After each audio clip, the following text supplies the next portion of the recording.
ओम नमो भगवते वासुदेवाय। भागवत पुराण चतुर्थ स्कंद 23वां अध्याय।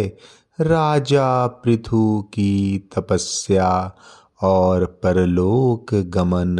श्री मैत्रेय जी कहते हैं, इस प्रकार महामनस्वी प्रजापति पृथु ने स्वयमेव अनादि तथा पुर ग्रामादि सर्ग की व्यवस्था करके स्थावर जंगम सभी की आजीविका का सुविधा कर दिया तथा साधु जनोचित धर्मों का भी खूब पालन किया।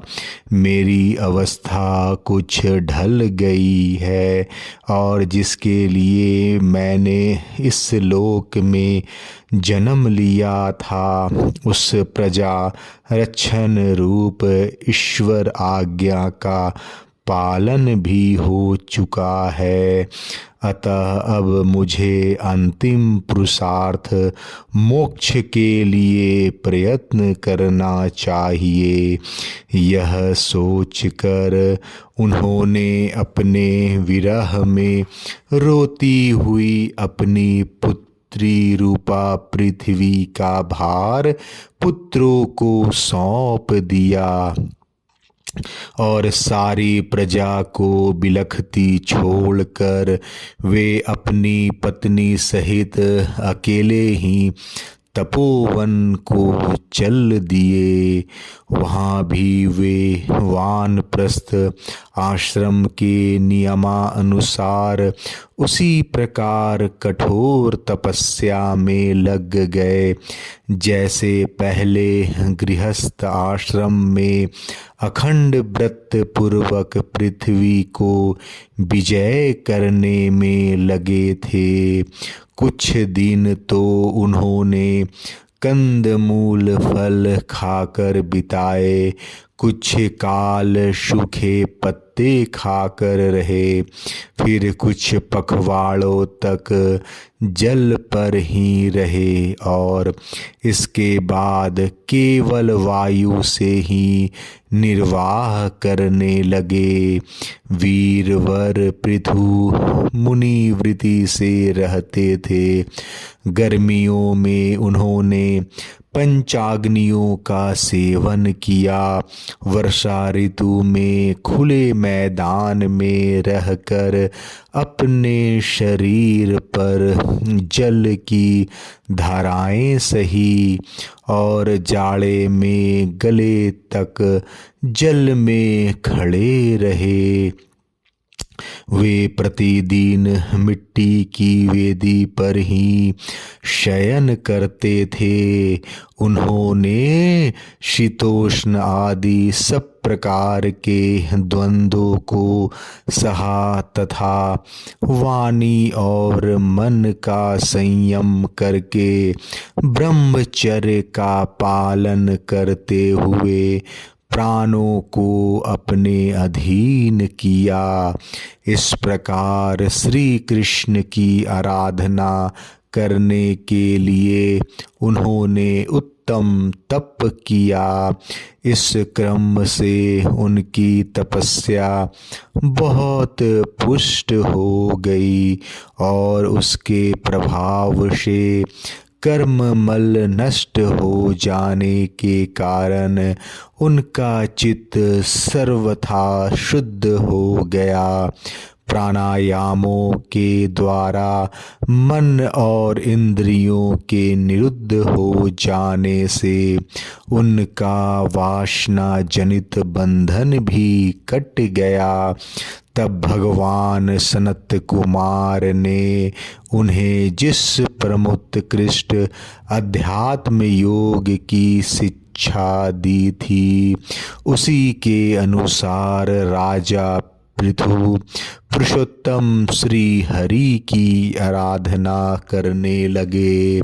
इस तरह भगवत परायण होकर श्रद्धा पूर्वक सदाचार का पालन करते हुए निरंतर साधन करने से पर ब्रह्म परमात्मा में उनकी अनन्य भक्ति हो गई। इस प्रकार भगवतुपासना से अंतःकरण शुद्ध सात्विक हो जाने पर निरंतर भगवत चिंतन के प्रभाव से प्राप्त हुई इस अनन्य भक्ति से उन्हें वैराग्य सहित ज्ञान की प्राप्ति हुई। फिर उस तीव्र ज्ञान के द्वारा उन्होंने जीव के उपाधिभूत अहंकार को नष्ट कर दिया, जो सब प्रकार के संशय विपर्य का आश्रय है। इसके पश्चात देहात्म बुद्धि की निवृत्ति और परमात्मा स्वरूप श्री कृष्ण की अनुभूति होने पर अन्य सब प्रकार की सिद्धि आदि से भी उदासीन हो जाने के कारण उन्होंने उस तत्व ज्ञान के लिए भी प्रयत्न करना छोड़ दिया, जिसकी सहायता से पहले अपने जीव कोश को का नाश किया था। क्योंकि जब तक साधक को योग मार्ग के द्वारा श्री कृष्ण कथा अमृत से अनुराग नहीं होता, तब तक केवल योग साधना से उसका मोह जनित प्रमाद दूर नहीं होता, भ्रम नहीं मिटता। फिर जब अंतकाल उपस्थित हुआ तो वीरवर पृथु ने अपने चित्त को दृढ़ता पूर्वक परमात्मा में स्थिर कर ब्रह्म भाव में स्थित हो अपना शरीर त्याग दिया। उन्होंने एड़ी से गुदा के द्वार को रोक कर प्राण वायु को धीरे धीरे मूलाधार से ऊपर की ओर उठाते हुए उसे क्रमशः नाभि, हृदय, वक्षस्थल, कंठ और मस्तक में स्थित किया। फिर उसे ऊपर की ओर ले जाते हुए क्रमशः ब्रह्मरंध्र में स्थिर किया। अब उन्हें किसी प्रकार के संसारिक भोगों की लालसा नहीं रही। फिर यथास्थान विभाग करके प्राण वायु को समिष्ट वायु में, पार्थिव शरीर को पृथ्वी और शरीर के तेज को समष्टि तेज में लीन कर दिया। हृदय काश आदि देहावाच्छिन्न आकाश को महाकाश में और शरीरगत रुधिरादि जलीय अंश को समष्टि जल में लीन किया। इसी प्रकार फिर पृथ्वी को जल में, जल को तेज में, तेज को वायु में और वायु को आकाश में लीन किया। तदंतर मन को सविकल्प ज्ञान में जिनके अधीन वह रहता है, उन इंद्रियों में इंद्रियों को उसके कारण रूप तन्मात्राओं में और सूक्ष्म भूतों तन्मात्राओं के कारण अहंकार के द्वारा आकाश इंद्रियें और तन्मात्राओं को उसी अहंकार में लीन कर अहंकार को महतत्व में लीन किया। फिर संपूर्ण गुणों की अभिव्यक्ति करने वाले उस महतत्व को मायोपधिक जीव में स्थित किया तदंतर उस माया रूप जीव की उपाधि को भी उन्होंने ज्ञान और वैराग्य के प्रभाव से अपने शुद्ध ब्रह्म स्वरूप में स्थित होकर त्याग दिया। महाराज पृथु की पत्नी महारानी अर्ची भी उनके साथ वन को गई थी। वे बड़ी सुकुमारी थी, पैरों से भूमि का स्पर्श करने योग्य भी नहीं थी। फिर भी उन्होंने अपने स्वामी के व्रत और नियम आदि का पालन करते हुए उनकी खूब सेवा की और मनुवृत्ति के अनुसार कंद मूल आदि से निर्वाह किया। इससे यद्यपि वे बहुत दुर्बल हो गई थी, तो भी प्रीतम के कर स्पर्श से सम्मानित होकर उसी में आनंद मानने के कारण उन्हें किसी प्रकार कष्ट नहीं होता था। जब पृथ्वी के स्वामी और अपने प्रियतम महाराज पृथु की देह को जीवन की चेतना आदि सभी धर्मों से रहित देख उस सती ने कुछ देर विलाप किया। फिर पर्वत के ऊपर चिता बनाकर उसे उस चिता पर रख दिया। इसके बाद उस समय के सारे कृत्य कर नदी के जल में स्नान किया।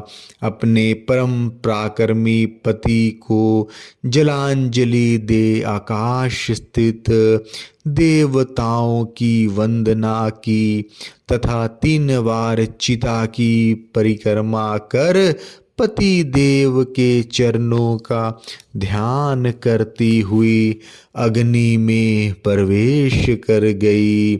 परम साध्वी अर्ची को इस प्रकार अपने पति वीरवर पृथु का अनुगमन करते देख सहस्त्रों वरदायिनी देवियों ने अपने अपने पतियों के साथ उनकी स्तुति की।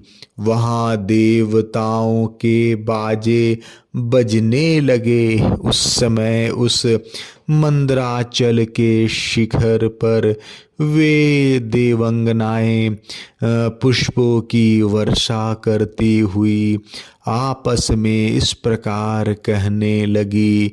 देवियों ने कहा, अहो यह स्त्री धन्य है, इसने अपने पति राजेश्वर पृथु की मन वाणी शरीर से ठीक उसी प्रकार सेवा की है जैसे श्री लक्ष्मी जी यज्ञेश्वर भगवान विष्णु की करती है।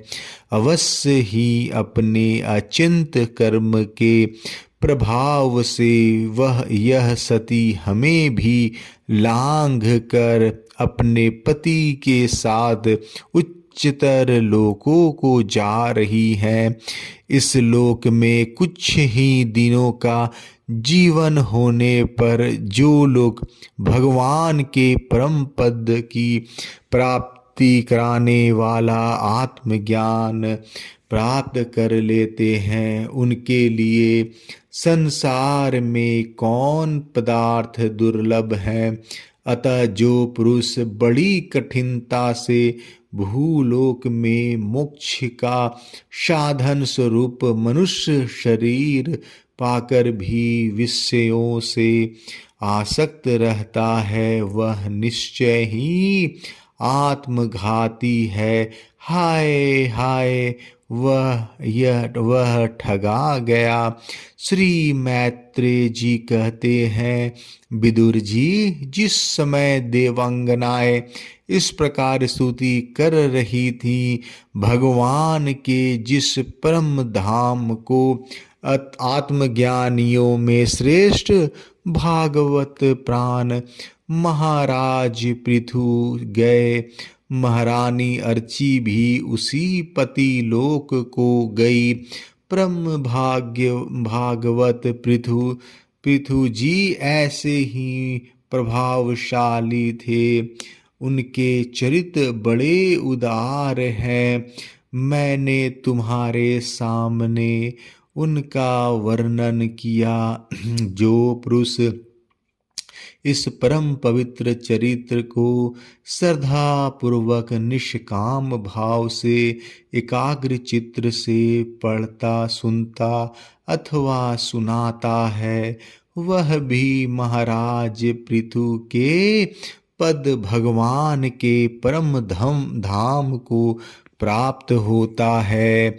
इसका सकाम भाव से पाठ करने से ब्राह्मण ब्रह्म तेज प्राप्त करता है। क्षत्रिय पृथ्वीपति हो जाता है। वैश्य व्यापारियों में प्रधान हो जाता है और शूद्र में साधुता आ जाती है। स्त्री हो अथवा पुरुष, जो कोई इससे आदर पूर्वक 3 बार सुनता है, वह संतानहीन हो तो पुत्रवान, धनहीन हो तो महाधनी, कीर्तिहीन हो तो यशस्वी और मूर्ख हो तो पंडित हो जाता है। यह चरित्र मनुष्य मात्र का कल्याण करने वाला और अमंगल को दूर करने वाला है। यह धन, यश और आयु की वृद्धि करने वाला, स्वर्ग की प्राप्ति कराने वाला और कलयुग के दोषों का नाश करने वाला, यह धर्मादि चतुर्वर्ग की प्राप्ति में बड़ा सहायक है। इसलिए जो लोग धर्म, अर्थ, काम और मोक्ष को भली भांति सिद्ध करना चाहते हो, उन्हें इसका श्रद्धा पूर्वक श्रवण करना चाहिए। जो राजा विजय के लिए प्रस्थान करते समय इसे सुनकर जाता है, उसके आगे आ जाकर राजा लोग इस प्रकार भेंटे रखते हैं जैसे पृथु के सामने रखते थे। मनुष्य को चाहिए कि अन्य सब प्रकार की आसक्ति छोड़कर भगवान में विशुद्ध निष्काम भक्ति भाव रखते हुए महाराज पृथु के इस निर्मल चरित्र को सुनावे और पढ़े। विदुर जी, मैंने भगवान के महात्म को प्रकट करने वाला यह पवित्र चरित्र तुम्हें सुना दिया। इससे प्रेम करने वाला यह पवित्र चरित्र सुना दिया। इससे प्रेम करने वाला पुरुष महाराज पृथु की सी ही गति पाता है।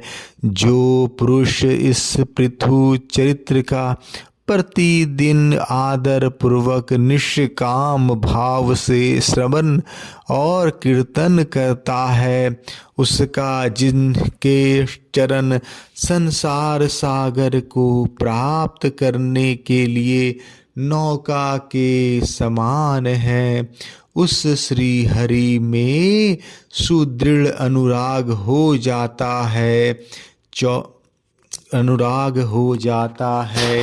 23वां अध्याय समाप्त। जय श्री कृष्णा।